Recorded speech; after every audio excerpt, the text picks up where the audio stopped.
नमस्कार। मैं डॉक्टर उषा पाठक DAV PG college Dehradun में टीचर एजुकेशन डिपार्टमेंट में असिस्टेंट प्रोफेसर हूँ।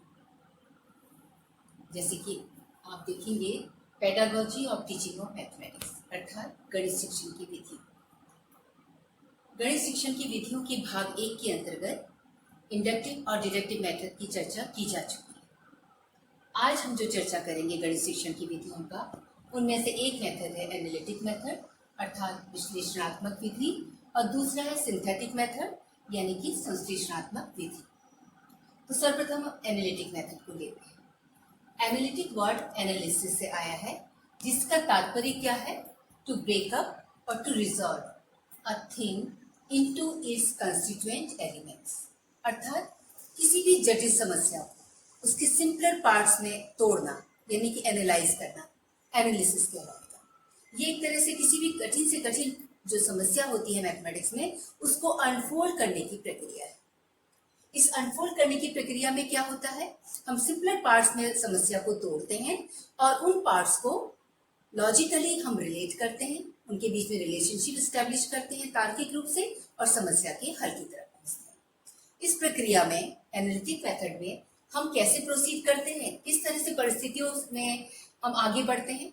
हम अननोन से शुरू करते हैं यानी जो अज्ञात है वहां से शुरू करते हैं और नोन की तरफ बढ़ते हैं यानी कि जो हमें ज्ञात होता है। यहाँ अननोन क्या है? जैसे कि किसी समस्या में हमें क्या ज्ञात करना है यानी कि क्या निष्कर्ष हमें लाना है, यानी कॉन्क्लूजन हम जिसे कहते हैं। यहाँ से हम शुरू करेंगे, क्या हमें सिद्ध करना है, क्या हमें प्राप्त करना है, क्या फाइंड आउट करना है और हम किस दिशा में बढ़ रहे हैं। नोन नोन क्या होते हैं? इस स्टेज में विद्यार्थी ने जो भी कुछ पूर्व में सीखा होता है, जो जो जानकारियां होती हैं, वो उसके नोन फैक्ट्स कहलाते हैं और यही उसे हाइपोथेसिस के निर्माण में मदद करते हैं। यानी एक टेंटेटिव सॉल्यूशन इस समस्या के हल के लिए प्रदान करने में ये जो नोन फैक्ट्स है ये मदद करते हैं। तो ये अनुमान है, ये संभावनाएं हैं जो हमें ज्ञात तथ्यों के द्वारा हम अननोन तक पहुंच सकते हैं। इस प्रक्रिया में हमेशा हम अननोन से शुरू करेंगे और नोन की तरफ बढ़ेंगे। फॉर एग्जाम्पल हम इसमें एक टॉपिक लेते हैं मैथमेटिक्स का, जैसे कि एक ट्राइंगल है जिसके तीनों एंगल का सम क्या है 180 डिग्री होता है। हमें ये प्रूव करना है और इसको हम किस मेथड से प्रूव करेंगे? एनालिटिक मेथड से प्रूव करेंगे। तो हमें माना कि हमारे पास एक ट्राइंगल है, ये ट्राइंगल है हमारा ए, दूसरा है बी और तीसरा सी। इसको हम 1 कह देते हैं, इसको हम 2 कहेंगे और हम इसको 3 करेंगे। हमें प्रूव करना है यानी कि हमारा कंक्लूजन क्या है, जो हमें प्रूव करना है, सिद्ध करना है। हम यहाँ से हम अपने इस परिस्थिति को शुरू करेंगे। तो angle 1 plus angle 2 plus angle 3, ये हमें प्रूव करना है 2 राइट एंगल्स के बराबर। 2 राइट एंगल्स का मतलब है 180 डिग्री। अब हमें यहां से शुरू करना है कंक्लूजन से और हमें किस दिशा में बढ़ना है? 2 राइट एंगल्स से। यहाँ पर जो एनालिटिक मेथड में जो हमारे नोन है, अब हम नोन की तरफ बढ़ते हैं। वो नोन हमारे हाइपोथेसिस कहलाते हैं और ये हाइपोथेसिस हमारी क्या होंगी? जैसे कि बच्चे को पता है कि ट्राइंगल के 3 एंगल्स होते हैं, राइट। दूसरा हम कह सकते हैं लीनियर पेयर के बारे में। बच्चों ने ये पढ़ा है, ये एंगल ये क्या होते हैं? संयुग्मी कोण होते हैं, यानी कि 2 एडजेसेंट एंगल्स का सम अगर 2 राइट एंगल्स यानी कि 180 डिग्री हो तो उसे हम लीनियर पेयर कहते हैं। ये बच्चे जानते हैं पहले से। इसी तरीके से बच्चों की जानकारी एंगल्स के बारे में और भी हो सकती है। वो ऑल्टरनेट एंगल जानते हैं, वो करस्पॉन्डिंग एंगल्स भी जानते हैं। ये उनके नोन फैक्ट्स हैं जो हम हाइपोथेसिस के रूप में यहाँ पर ले रहे हैं कि जो हमारे इससे हम लॉजिकली रिलेट करने की कोशिश करेंगे और समस्या के हल तक पहुंचेंगे। तो सर्वप्रथम यहाँ पर हम क्या करेंगे, हमारा है लीनियर पेयर से हम चलते हैं। जैसे कि हमने देखा 2 राइट एंगल्स हमें प्रूव करना है, तो बच्चों के सामने एक परिस्थिति हम रखेंगे कि बच्चों क्या इस ट्रायंगल में आप लीनियर पेयर प्राप्त कर सकते हैं? तो बच्चे उसको देखेंगे, कोशिश करेंगे, वो कहेंगे हाँ, क्योंकि उन्होंने लीनियर पेयर पढ़ा होता है। वो कहेंगे अगर हम बीसी को एक्सटेंड कर दें, अगर हम एक्सटेंड कर दें, बढ़ा दें सीई तक, तो ये जो सीधी रेखा है इसमें एंगल 3 माना ये एंगल 4 है, तो ये क्या होंगे, लीनियर पेयर होंगे। यानी एंगल 3 प्लस हम 2 राइट एंगल्स को हम क्या लिख सकते हैं, एंगल 3 प्लस एंगल 4 लिख सकते हैं। क्योंकि बच्चों ने क्या किया, इसको अगर हम एक्सटेंड करेंगे तो यहाँ पर हमें इस बिंदु पर लीनियर पेयर प्राप्त हो सकता है। यही एंगल हमें यहाँ पर भी प्राप्त हो सकता है लीनियर पेयर, अगर हम ए को एक्सटेंड कर दें आगे। इसी तरह से बी के बिंदु में भी अगर हम ये रेखा आगे तक बढ़ाते हैं तो हमें यहाँ पर भी लीनियर पेयर प्राप्त होगा। तो ये बच्चों ने स्वयं जाना कि अगर हम बढ़ा दें तो यहाँ पर हमारे पास जो 3 और एंगल 4 होंगे वो क्या होंगे, लीनियर पेयर होंगे। अब हम क्या कर सकते हैं, हमारे पास जो स्थिति है 1 plus angle 2 plus angle 3 is equal to हम क्या लिख सकते हैं, एंगल 3 प्लस एंगल 4 लिख सकते हैं। अब हम बच्चों के सामने फिर से एक परिस्थिति उत्पन्न करते हैं। क्या ये जो एंगल 4 है इसको हम एंगल 1 और 2 से रिप्लेस कर सकते हैं? क्या angle 1 plus angle 2 is equal to angle 4? ये परिस्थिति हमने बच्चों के सामने आर्ग्यूमेंट रखा तो बच्चे कहेंगे हाँ, ये स्थिति हम प्राप्त कर सकते हैं। यहाँ पर हम इन दोनों के बराबर इसको प्रूव करने के लिए सर्वप्रथम हमें क्या करना होगा, एंगल 2 को इस एंगल 4 में से एक बराबर का कट मारना पड़ेगा, जो कि जिसका मेजर क्या हो, एंगल 2। तो इसके लिए कैसे हम प्राप्त करेंगे, अगर हम ए बी के पैरेलल एक लाइन खींच देते हैं तो ये वाला जो एंगल है ये कितना प्राप्त होगा, 2 के बराबर होगा। और ये जो लाइन है ये इसके पैरेलल में है, तो इस तरह से ये एंगल 2 जो है वो इस एंगल के बराबर, जिसको हम डी मान लेते हैं, उसके बराबर हो जाएगा। यानी कि एंगल ए बी सी को हम एंगल डी सी ई के बराबर रख सकते हैं। क्यों? क्योंकि ये करस्पॉन्डिंग एंगल है। फिर इस तरीके से आप कहेंगे क्या एंगल 1 जो है वो एंगल ए सी डी के बराबर हो सकता है? बच्चे कहेंगे हाँ, क्योंकि ये दोनों पैरेलल लाइन है तो ये एंगल भी 1 के बराबर हो सकता है। इट मींस जो हमारा एंगल 4 था उसको हम रिप्लेस कर सकते हैं एंगल 1 प्लस एंगल 2 से। इस स्थिति में आप देखेंगे ये जो एंगल का सम है angle 1 plus angle 2 plus angle 3 is equal to angle 3 तो है ही, प्लस एंगल 4 की जगह हमने क्या रखा, एंगल 1 प्लस एंगल 2, क्योंकि बच्चों ने यहाँ लॉजिकली देखा कि इन दोनों एंगल को भी हम 4 के एंगल के बराबर सब्स्टिट्यूट कर सकते हैं। तो इस तरीके से आप देखेंगे ये तीनों क्या है, इस त्रिभुज के तीनों कोण हैं। और ये क्या है, ये एक स्ट्रेट लाइन के एंगल हैं, जिसमें एक एंगल 3 है, एंगल 1 है एंड एंगल 2 है। और ये तीनों एक स्ट्रेट लाइन के एंगल हैं जो क्या होते हैं, लीनियर पेयर के बराबर होते हैं, यानी कि 2 राइट एंगल्स। इस तरीके से हमने समस्या को क्या करा, हल करा, यानी कि हैंस प्रूव्ड। जो हम चाहते थे कि ए बी सी ट्रायंगल के तीनों एंगल का सम 2 राइट एंगल होता है, उसको हमने एनालिटिक मेथड से किस तरह से हल किया।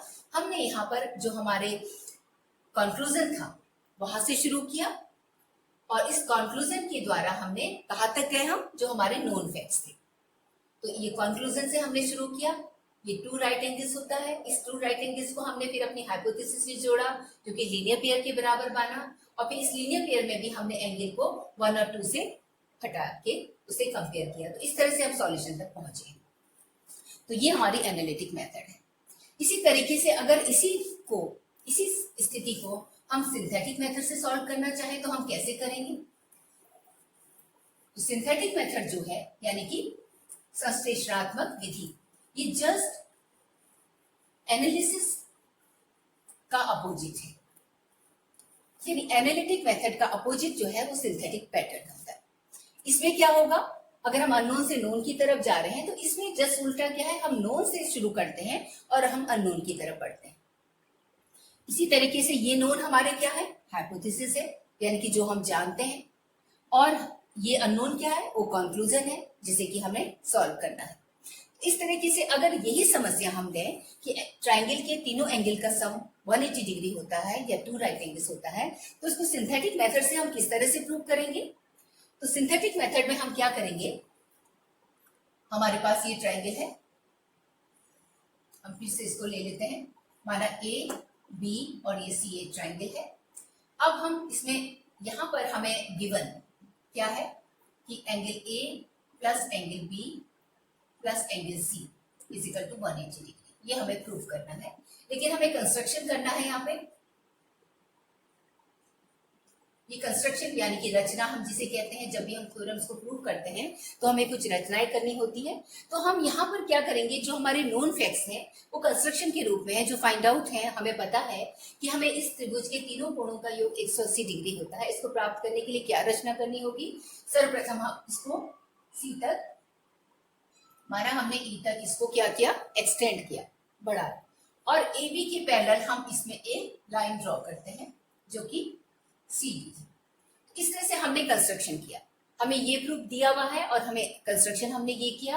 अब हम इसमें क्या करेंगे, सर्वप्रथम हम देखेंगे, माना ये एंगल है, एक एंगल ये है, ये 1 है, ये 2 है, ये 3 है, और ये एंगल हमारा 4 था, राइट। अब हम क्या करेंगे, सर्वप्रथम हम शुरुआत करते हैं कि एंगल ए बी सी, ये वाला जो एंगल है, angle A B C is equal to, हम लिख सकते हैं एंगल डी सी ई के बराबर। क्यों, क्योंकि ये और क्या है, करस्पॉन्डिंग एंगल, क्योंकि पैरेलल लाइन के बीच के हैं तो ये करस्पॉन्डिंग एंगल कहलाते हैं, तो ये दोनों इक्वल होते हैं। इसी तरीके से हम क्या करेंगे, इस एंगल को लेते हैं हम एंगल बी ए सी, यानी ये वाला एंगल, ये हमारा किसके बराबर होगा, ये लिख सकते हैं हम एंगल ए सी डी के बराबर हम लिख सकते हैं। ये हमारी दूसरी इक्वेशन है। इसको हम बराबर क्यों लिख सकते हैं, क्योंकि बच्चे जानते हैं कि ये ऑल्टरनेट एंगल होता है, यानी कि जो जो हमारे नॉन फैक्ट्स थे, कि हमने कंस्ट्रक्शन भी हमारा नॉन फैक्ट्स था कि हमें एक्सटेंड करना है, पैरेलल लाइन ड्रॉ करनी है, और फिर हम जानते हैं कि ये एंगल इसके बराबर है और ये एंगल इसके बराबर है। अब हम क्या करेंगे, एडिंग 1 and 2, इन दोनों इक्वेशंस को हम ऐड कर देंगे।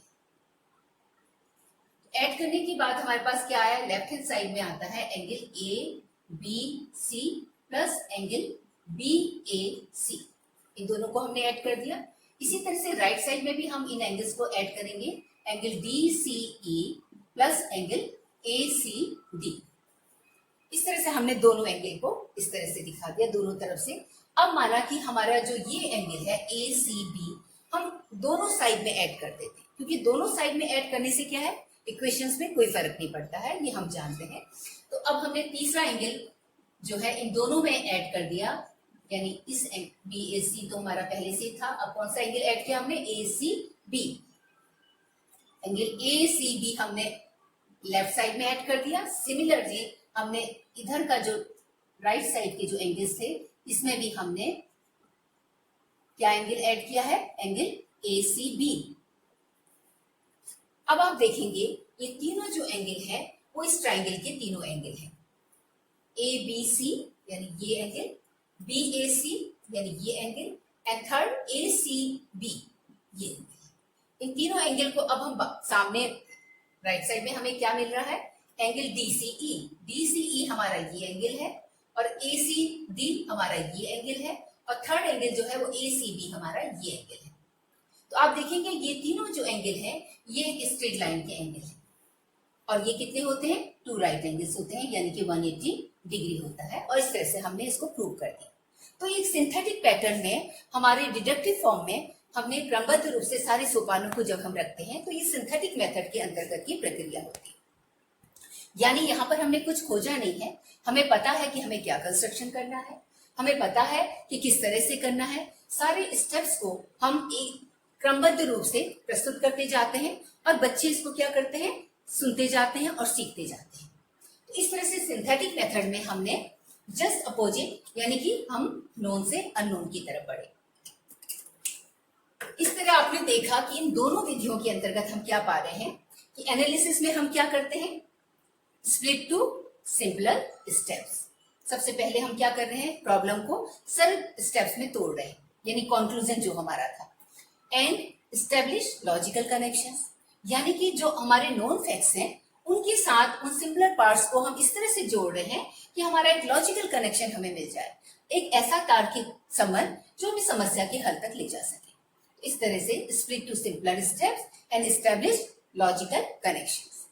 इसी तरह से सिंथेसिस में हमने क्या किया, express the pattern in deductive form, यानी जो पैटर्न हमने एनालिसिस में ढूंढा, जो स्थितियों को हमने ढूंढा, यानी कि कौन से नोन फैक्ट्स हमारे इस समस्या को हल करने में प्रयुक्त होंगे, उनको अब डिडक्टिव पैटर्न में यानी कि पहले से ही हमें पता है, एक क्रमबद्ध रूप से हम क्या करेंगे उसको प्रस्तुत करते हैं। जैसे कि आपने इसमें देखा, यहाँ पे हमने कोई आर्ग्यूमेंट नहीं किया, सीधे कंस्ट्रक्शन हमें पता था, सीधे स्टेप्स पता था और हम निष्कर्ष तक पहुंच गए।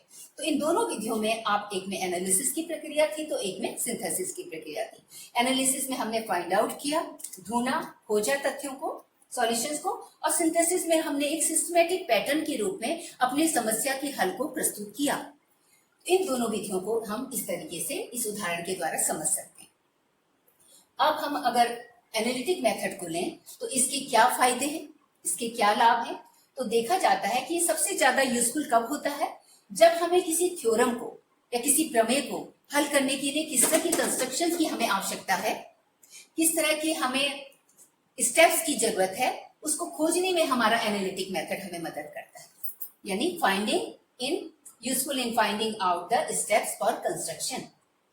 तो इस विधि में आप देखेंगे बच्चा स्वयं इन्वॉल्व हो रहा है, टीचर के साथ आर्ग्यूमेंट कर रहा है और समस्या के हल की तरफ बढ़ रहा है। तो इस तरह से उसकी रीजनिंग पावर डेवलप होती है, वो सेल्फ लर्नर बनता है, वो सीखने के लिए मोटिवेट होता है, उसका इंटरेस्ट बना रहता है, उसका साइंटिफिक एटीट्यूड होता है, वो खोज की तरफ बढ़ता है।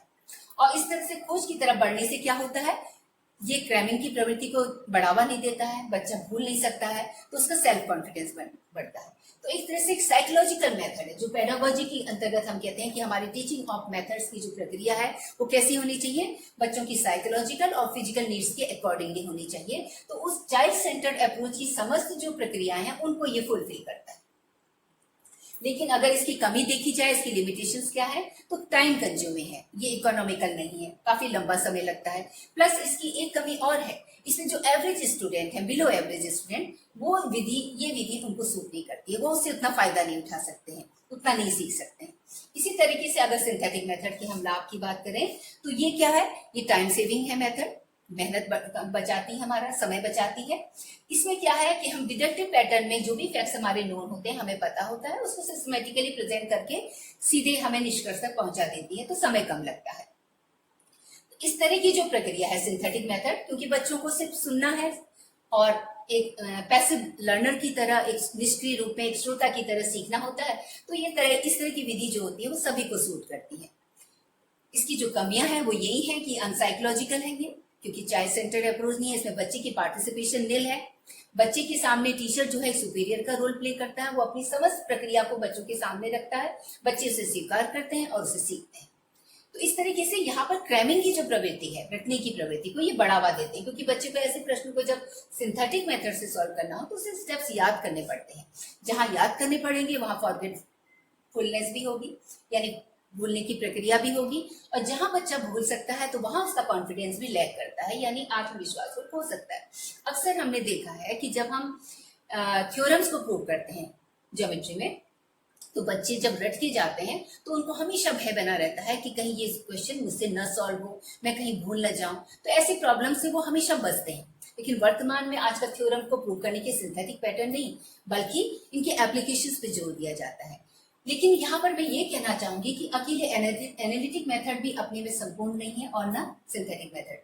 अगर इन दोनों का कॉम्बिनेशन हम प्रयुक्त करें तो बेटर रिजल्ट आते हैं। यानी एक अध्यापक को अपने मैथमेटिक्स के टॉपिक को पढ़ाने के लिए शुरुआत तो एनालिटिक मेथड से करनी चाहिए, उन बच्चों से वो खोज करवानी चाहिए जो कंस्ट्रक्शन होते हैं, जो आगे मतलब वो नोन फैक्ट्स जो वो जानता है उसको अननोन से रिलेट करने के लिए एनालिटिक मेथड का यूज करना चाहिए, ताकि बच्चा उन स्टेप्स को ढूंढे जो कि सॉल्यूशन तक पहुंच सकते हैं। और फिर एनालिटिक मेथड सीखने के बाद उसको सिंथेटिक मेथड के द्वारा उसको फॉलो करना चाहिए, यानी कि सिस्टमेटिक रूप से, क्रमबद्ध रूप से जो उसने ढूंढा था उन स्टेप्स को वो प्रस्तुत कर सके। तो इन दोनों मेथड का जो कॉम्बिनेशन है, अगर सिंथेटिक को एनालिटिक के बाद फॉलो किया जाए तो इससे बेटर रिजल्ट आते हैं और विद्यार्थी के लिए सीखने सिखाने की बेहतर परिस्थितियां हमारे सामने प्रस्तुत होती हैं। तो आज हमारा ये एनालिटिक और सिंथेटिक मेथड था। धन्यवाद।